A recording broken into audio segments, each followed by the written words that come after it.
Hello बेटा, good morning, नमस्कार। आज हम बेटा बात करते हैं। आपका जो अध्याय रह गया है, ये 3 चल रहा है अपना, उसमें 2 कविता रह गए, छंद रह गए, उनकी चर्चा करते हैं। आता हूँ देखो,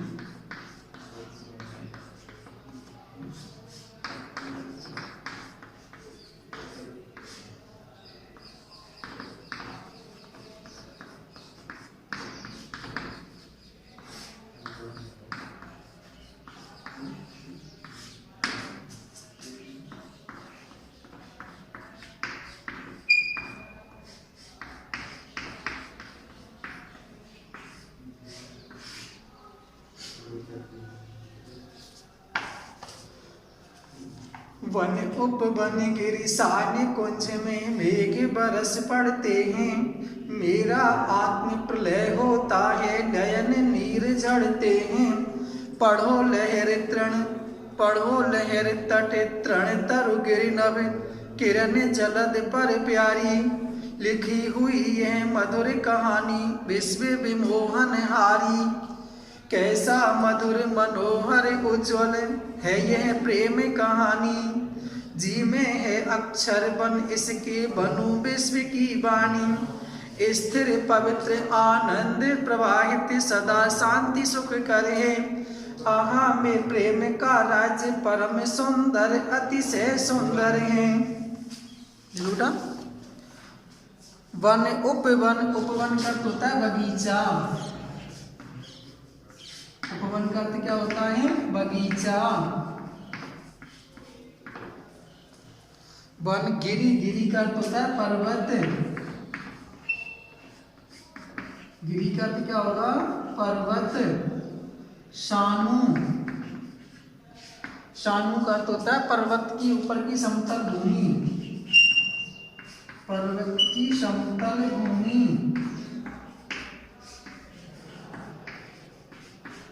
पर्वत की समतल भूमि। कुंज, कुंज होते हैं बेटा लता वृक्षों से घिरा हुआ स्थान। कुंज, लता वृक्षों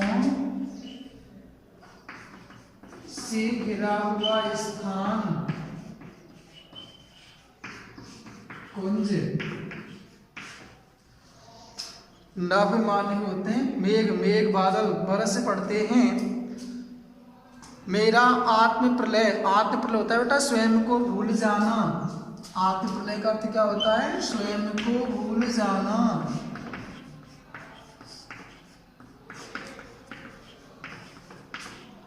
स्वयं को भूल जाना। मेरा आत्म प्रलय होता है, नयन नीर झड़ते हैं। नयन मन होता है बेटा नेत्र। नयन का अर्थ क्या होगा? नेत्र। नीर मान होता है जल, लेकिन यहाँ जल का अर्थ क्या होगा? आंसू। झड़ते माने बहना। झड़ते हैं, बहते हैं। पढ़ो लहर तट, तट मान होता है किनारा। तट का अर्थ क्या होगा बेटा? किनारा। तृण, तृण का अर्थ होता है तिनका।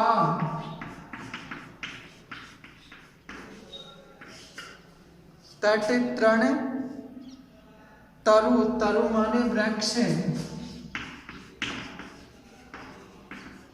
तरु का अर्थ क्या होगा? वृक्ष। गिरि नभ, किरण जलद पर प्यारी। नभ माने आकाश।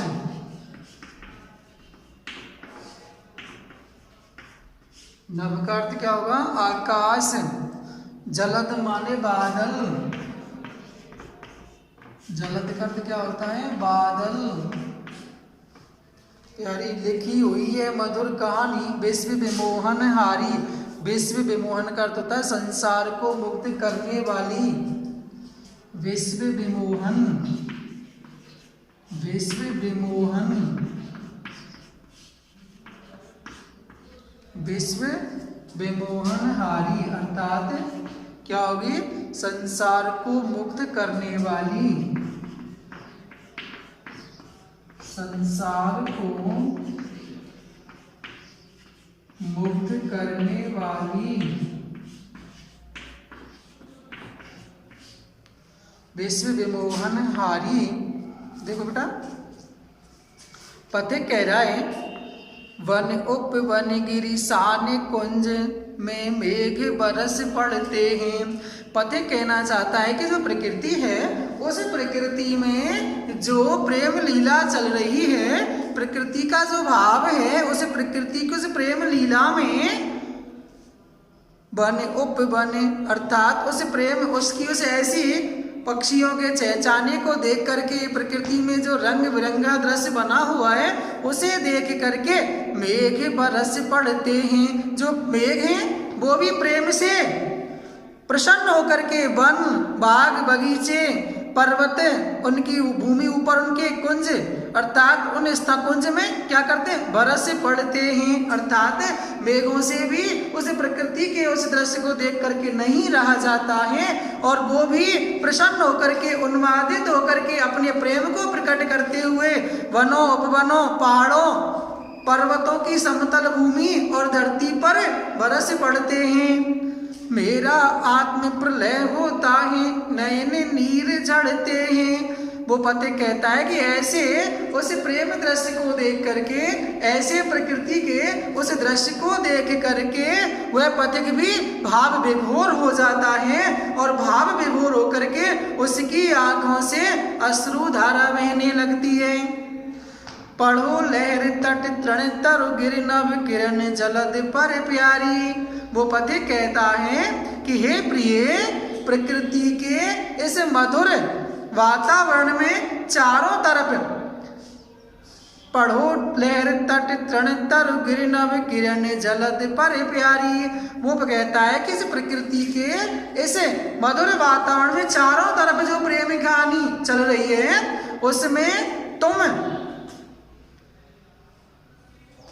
उसमें तुम देखिए कि बादलों में जो बादल हैं उन बादलों में उनके लहर अर्थात सागर की लहरों पर उसके किनारे पर तृण माने तिनकों आकाश में पेड़ों में पहाड़ों में तारों से सजे हुए आकाश में सूर्य की किरणों में और सभी जगह जो बादल हैं वो बरस रहे हैं। तुम इस प्रेम कहानी को पढ़ो। पथिक उस प्रिय को संबोधित करते हुए कहता है सागर के किनारे पर खड़ा हुआ है और समझा रहा है कि इस प्रकृति प्रेम में आप अपने आप को देखो, निहारो। लिखी हुई है मधुर कहानी विश्व विमोहन हारी। वो पथिक कहना चाहता है कि इन बादलों के, इन बरसते हुए बादलों के बीच में जो प्रेम कहानी है इसको तुम पढ़ो। यह प्रेम लीला जो है मधुर कहानी विश्व विमोहन हारी, यह जो उसकी कहानी है सारे संसार को मोहित करने वाली है, तुम इसका अनुभव करो। पथिक अपनी प्रिय को संबोधित करते हुए कहता है कि हे प्रिय, तुम इस प्रकृति की कहानी का अनुभव करो, तुम इसे पढ़ो, इसे समझो। अगला देखो, कैसी मधुर मनोहर उज्ज्वल है यह प्रेम कहानी, जी में है अक्षर बन इसकी बनु विश्व की वाणी, स्थिर पवित्र आनंद प्रवाहित सदा शांति सुख कर है, आहा प्रेम का राज परम सुंदर अतिशय सुंदर है। देखो बेटा, कैसी मधुर मनोहर, मनोहर होती है मन को हरने वाली,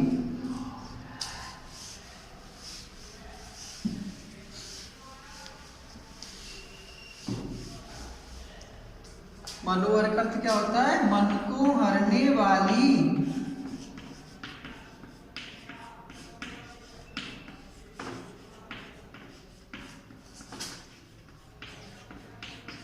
उज्ज्वल का अर्थ होता है पवित्र, पवित्र। कैसी मधुर मनोज्वल यह प्रेम जी में है, जी माने मन में या हृदय में, जी मन या हृदय।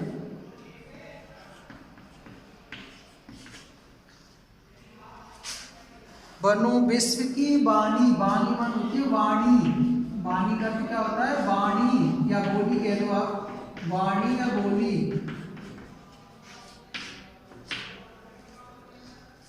स्थिर पवित्र आनंद प्रवाहित सदा शांति सुख कर है।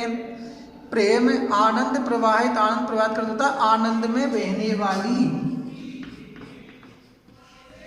आनंद प्रवाहित आनंद में बहने वाली,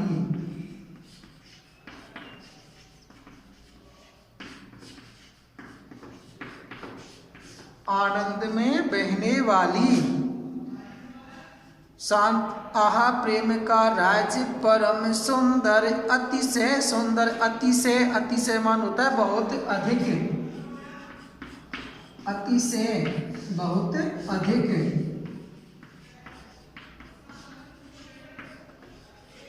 बहुत अधिक, अतिशय सुंदर। देखो सुंदर, अति सुंदर, यमक अलंकार चल रहा है बेटा इस पंक्ति में। नीचे की पंक्ति में कौन सा अलंकार चल रहा है? यमक अलंकार चल रहा है। देखो देखो भैया, अब देखो कैसी मधुर मनोहर उज्ज्वल है यह प्रेम कहानी। पथिक आगे अपनी प्रिय को संबोधित करते हुए कहता है कि सूरज और सागर की जो प्रेम कहानी है, कैसी मधुर मनोहर उज्ज्वल है यह प्रेम कहानी। यह प्रेम कहानी कितनी मधुर, कितनी मनोहर और कितनी उज्ज्वल पवित्र है। जी में है अक्षर बन इसके बनो विश्व की वाणी। कबूपति कहना चाहता है कि इस दृश्य को देख करके मेरा जो मन है वह करता है कि मैं अक्षर बन इसके बनूं विश्व की वाणी, कि मैं इसे अपने शब्दों में व्यक्त करूं और प्रेम पूर्ण वाणी को संसार में सुने। अर्थात वो पति कहता है कि हे प्रिय, मैं इस दृश्य को अर्थात मैं अपने शब्दों में इसे व्यक्त कर सकूं ताकि पूरा संसार इसे सुन सके। स्थिर पवित्र आनंद प्रवाहित सदा शांति सुख कर है। कवि कहना चाहता है कि जो प्रकृति में जो दृश्य है, जो प्रकृति है वो हमेशा ही स्थिर, पावन और आनंद को प्रभावित करने वाली, सुखकारी और शांति पूर्ण प्रेम व्यक्त करने वाली है, शांति में छाई रहती है। आहा प्रेम का राज्य परम सुंदर, अतिशय सुंदर है। कवि वो पथिक कह रहा है कि प्रकृति प्रेम का वह राज्य जो है वो सुंदर से भी अत्यधिक सुंदर है। अर्थात जो प्रकृति है उस प्रकृति का जो सौंदर्य है वो अत्यधिक सुंदर है, सुंदर से भी सुंदर है। पथिक बताना चाहता है कि वह दृश्य सुंदर से भी सुंदर है। ये बेटा आपका अध्याय खत्म हो गया, आप इसके प्रश्न देख लो। पथिक का मन कहाँ विचरना चाहता है? पथिक का जो मन है वो बादलों पर बैठ करके नीले आकाश और नीले सागर के बीच में विचरना चाहता है। सूर्योदय वर्णन के लिए किस तरह के बिंबों का प्रयोग हुआ है यहाँ पे सूर्य उदय के समय बताना चाहता है कवि। अर्थात एक तरह से चाक्षुष नेत्रों से देखने वाले बिंबों का प्रयोग किया है। कवि कल्पना करता है कि समुद्र के तल पर जो आधा सूर्य दिखाई दे रहा है वो आधा सूर्य ऐसा लग रहा है मानो लक्ष्मी के सोने के महल का चमकता हुआ क्या हो, कंगूरा हो, और सागर पर जो फैली हुई जो लालिमाएं वो ऐसी लग रही है मानो लक्ष्मी का सुंदर मंदिर हो, और जो सूर्य की किरणें जो हैं वो सुनहरी रेखा ऐसी लग रही है जैसे लक्ष्मी को क्या है सोने की सड़क का निर्माण कर दिया हो।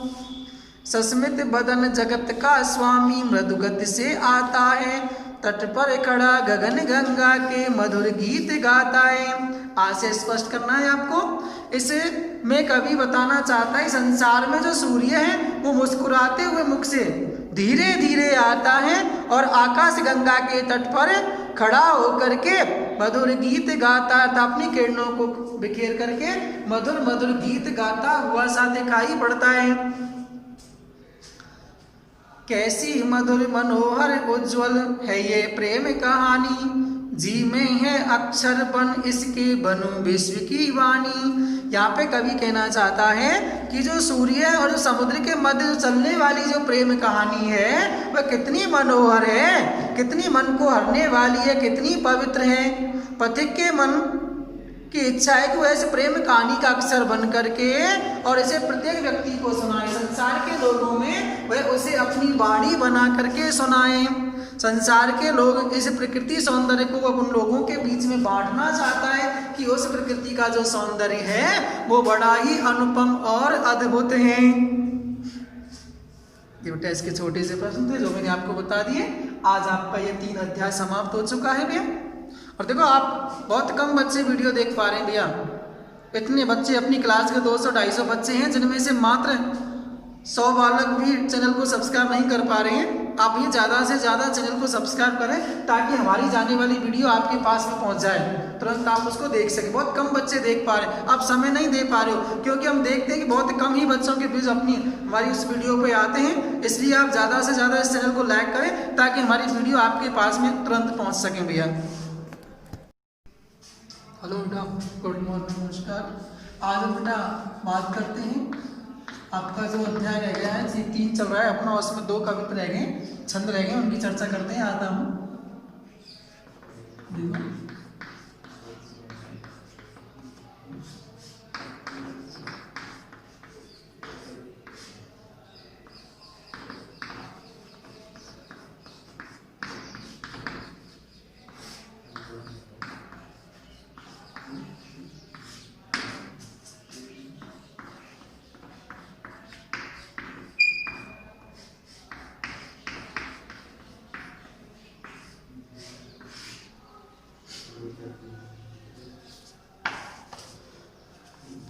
वन उपवन गिरिशान कुंज में मेघ बरस पड़ते हैं।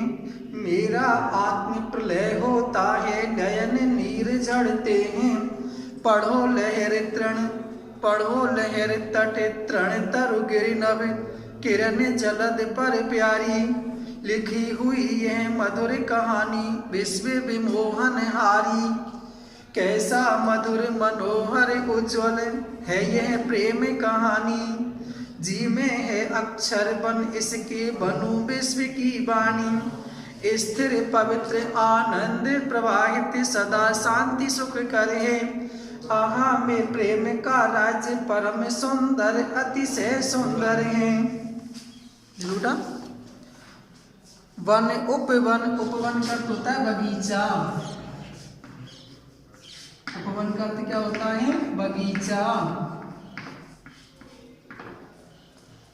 वन गिरी, गिरी का अर्थ होता है पर्वत।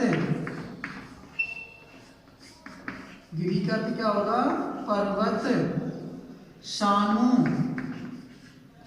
शानु का अर्थ होता है पर्वत की ऊपर की समतल भूमि। पर्वत की समतल भूमि।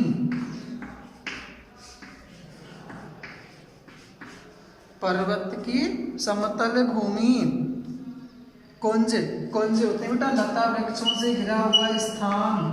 कुंज लता वृक्षों से घिरा हुआ स्थान कुंज। नभ माने होते हैं मेघ, मेघ बादल बरस पड़ते हैं। मेरा आत्म प्रलय, आत्म प्रलय होता है बेटा स्वयं को भूल जाना। आत्म प्रलय का अर्थ क्या होता है? स्वयं को भूल जाना।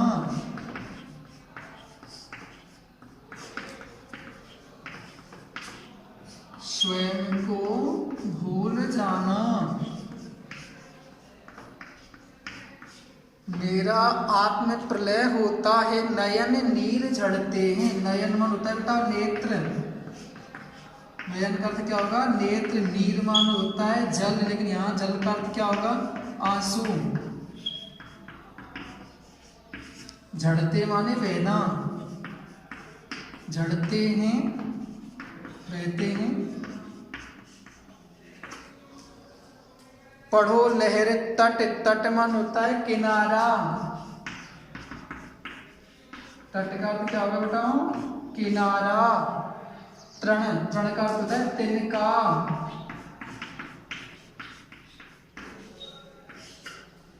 तट तृण। तरु, तरु माने वृक्ष। तरु का अर्थ क्या होगा? वृक्ष। गिरि नभ किरण जलद पर प्यारी। नभ माने आकाश।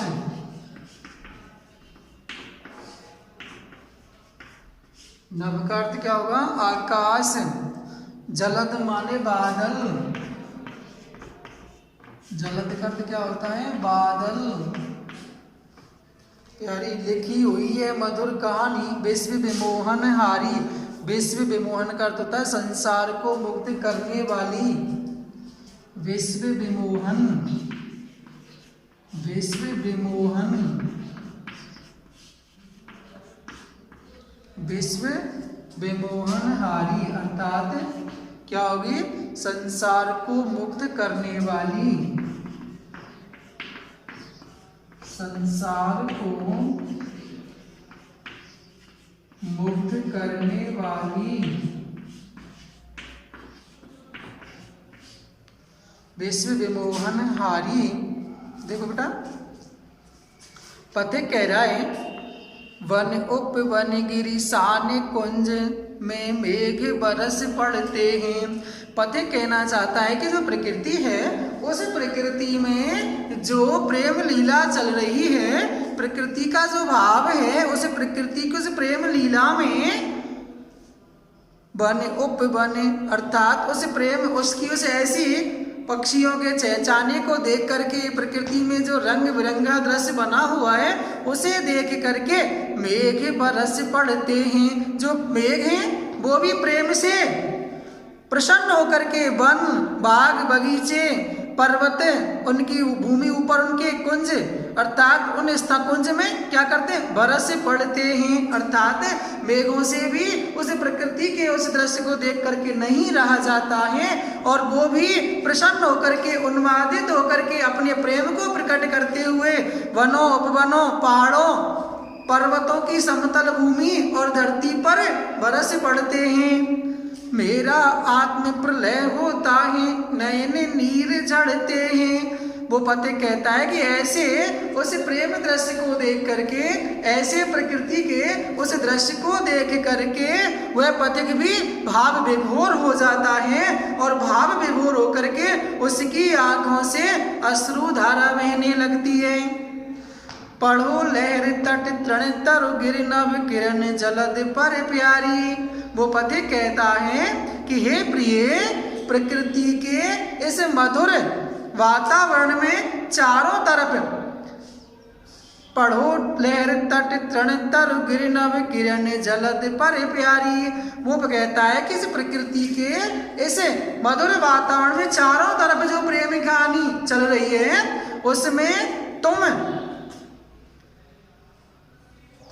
उसमें तुम देखिए कि बादलों में जो बादल हैं उन बादलों में उनके लहर अर्थात सागर की लहरों पर उसके किनारे पर तृण माने तिनकों आकाश में पेड़ों में पहाड़ों में तारों से सजे हुए आकाश में सूर्य की किरणों में और सभी जगह जो बादल हैं वो बरस रहे हैं। तुम इस प्रेम कहानी को पढ़ो। पथिक उस प्रिय को संबोधित करते हुए कहता है सागर के किनारे पर खड़ा हुआ है और समझा रहा है कि इस प्रकृति प्रेम में आप अपने आप को देखो, निहारो। लिखी हुई है मधुर कहानी विश्व विमोहन हारी।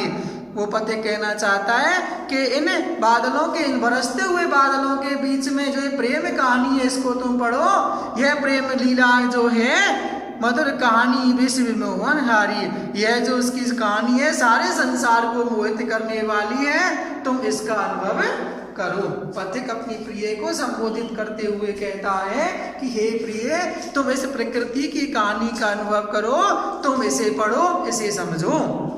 अगला देखो, कैसी मधुर मनोहर उज्ज्वल है यह प्रेम कहानी, जी में है अक्षर वन इसकी बनु विश्व की वाणी, स्थिर पवित्र आनंद प्रवाहित सदा शांति सुख कर है, आहा प्रेम का राज परम सुंदर अतिशय सुंदर है।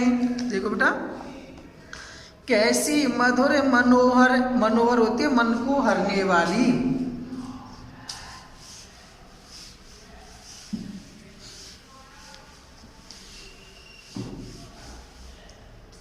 मनोहर का अर्थ क्या होता है? मन को हरने वाली।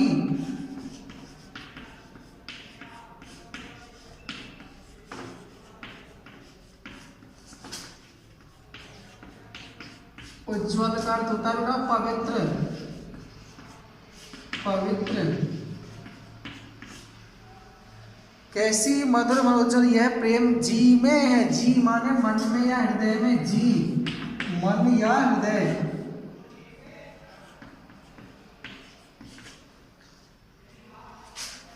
बनो विश्व की वाणी, वाणी मन होती है वाणी, वाणी का भी क्या होता है वाणी या बोली कह लो आप, वाणी या बोली।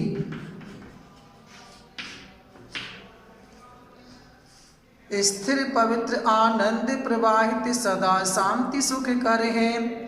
प्रेम आनंद प्रवाहित, आनंद प्रवाहित कर देता, आनंद में बहने वाली, आनंद प्रवाहित, आनंद में बहने वाली।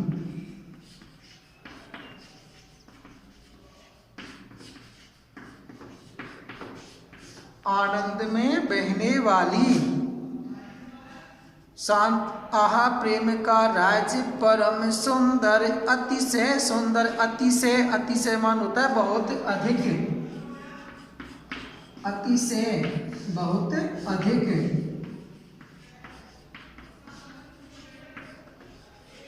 बहुत अधिक, अतिशय सुंदर है। देखो सुंदर अति सुंदर, यमक अलंकार चल रहा है बेटा इस पंक्ति में। नीचे की पंक्ति में कौन सा अलंकार चल रहा है? यमक अलंकार चल रहा है। देखो देखो भैया, अब देखो कैसी मधुर मनोहर उज्ज्वल है यह प्रेम कहानी। पथिक आगे अपनी प्रिय को संबोधित करते हुए कहता है कि सूरज और सागर की जो प्रेम कहानी है, कैसी मधुर मनोहर उज्ज्वल है यह प्रेम कहानी। यह प्रेम कहानी कितनी मधुर, कितनी मनोहर और कितनी उज्ज्वल पवित्र है। जी में है अक्षर बन इसके बनो विश्व की वाणी। कबूपति कहना चाहता है कि इस दृश्य को देख करके मेरा जो मन है वह करता है कि मैं अक्षर बन इसके बनूं विश्व की वाणी, कि मैं इसे अपने शब्दों में व्यक्त करूं और प्रेम पूर्ण वाणी को संसार में सुने। अर्थात वो पथिक कहता है कि हे प्रिय, मैं इस दृश्य को अर्थात मैं अपने शब्दों में इसे व्यक्त कर सकूं ताकि पूरा संसार इसे सुन सके। स्थिर पवित्र आनंद प्रवाहित सदा शांति सुख कर है। कवि कहना चाहता है कि जो प्रकृति में जो दृश्य है, जो प्रकृति है वो हमेशा ही स्थिर पावन और आनंद को प्रभावित करने वाली, सुखकारी और शांति पूर्ण प्रेम व्यक्त करने वाली है, शांति में छाई रहती है। आहा प्रेम का राज्य परम सुंदर अतिशय सुंदर है। कवि वो पथिक कह रहा है कि प्रकृति प्रेम का वह राज्य जो है वो सुंदर से भी अत्यधिक सुंदर है। अर्थात जो प्रकृति है उस प्रकृति का जो सौंदर्य है वो अत्यधिक सुंदर है, सुंदर से भी सुंदर है। पथिक बताना चाहता है वह दृश्य सुंदर से भी सुंदर है। ये बेटा आपका अध्याय खत्म हो गया, आप इसके प्रश्न देख लो। पथिक का मन कहाँ विचरना चाहता है? पथिक का जो मन है वो बादलों पर बैठ करके नीले आकाश और नीले सागर के बीच में विचरना चाहता है। सूर्योदय वर्णन के लिए किस तरह के बिंबों का प्रयोग हुआ है यहाँ पे सूर्य उदय के समय बताना चाहता है कवि। अर्थात एक तरह से चाक्षुष नेत्रों से देखने वाले बिंबों का प्रयोग किया है।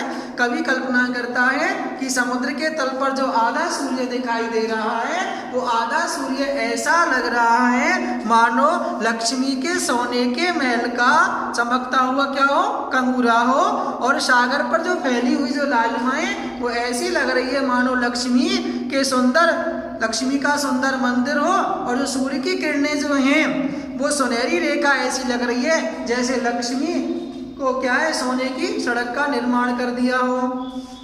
सस्मित बदन जगत का स्वामी मृदुगति से आता है, तट पर खड़ा गगन गंगा के मधुर गीत गाता है। आज से स्पष्ट करना है आपको। इसे में कवि बताना चाहता है संसार में जो सूर्य है वो मुस्कुराते हुए मुख से धीरे धीरे आता है और आकाश गंगा के तट पर खड़ा होकर के मधुर गीत गाता है, अपनी किरणों को बिखेर करके मधुर मधुर गीत गाता हुआ सा दिखाई पड़ता है। कैसी मधुर मनोहर उज्ज्वल है ये प्रेम कहानी, जी में है अक्षर बन इसके बनूं विश्व की वाणी। यहाँ पे कवि कहना चाहता है कि जो सूर्य और समुद्र के मध्य चलने वाली जो प्रेम कहानी है वह कितनी मनोहर है, कितनी मन को हरने वाली है, कितनी पवित्र है। पथिक के मन की इच्छा है कि वह इस प्रेम कहानी का अक्षर बन करके और इसे प्रत्येक व्यक्ति को सुनाए, संसार के लोगों में वह उसे अपनी वाणी बना करके सुनाए। संसार के लोग इस प्रकृति सौंदर्य को उन लोगों के बीच में बांटना चाहता है कि उस प्रकृति का जो सौंदर्य है वो बड़ा ही अनुपम और अद्भुत है। ये बेटा इसके छोटे से प्रश्न थे जो मैंने आपको बता दिए। आज आपका ये 3 अध्याय समाप्त हो चुका है भैया। और देखो आप बहुत कम बच्चे वीडियो देख पा रहे हैं भैया। इतने बच्चे अपनी क्लास के 200-250 बच्चे हैं जिनमें से मात्र 100 बालक भी चैनल को सब्सक्राइब नहीं कर पा रहे हैं। आप ये ज़्यादा से ज़्यादा चैनल को सब्सक्राइब करें ताकि हमारी जाने वाली वीडियो आपके पास में पहुंच जाए, तुरंत आप उसको देख सकें। बहुत कम बच्चे देख पा रहे हैं, आप समय नहीं दे पा रहे हो क्योंकि हम देखते हैं कि बहुत कम ही बच्चों के बीच अपनी हमारी उस वीडियो पे आते हैं। इसलिए आप ज़्यादा से ज़्यादा इस चैनल को लाइक करें ताकि हमारी वीडियो आपके पास में तुरंत पहुँच सकें भैया।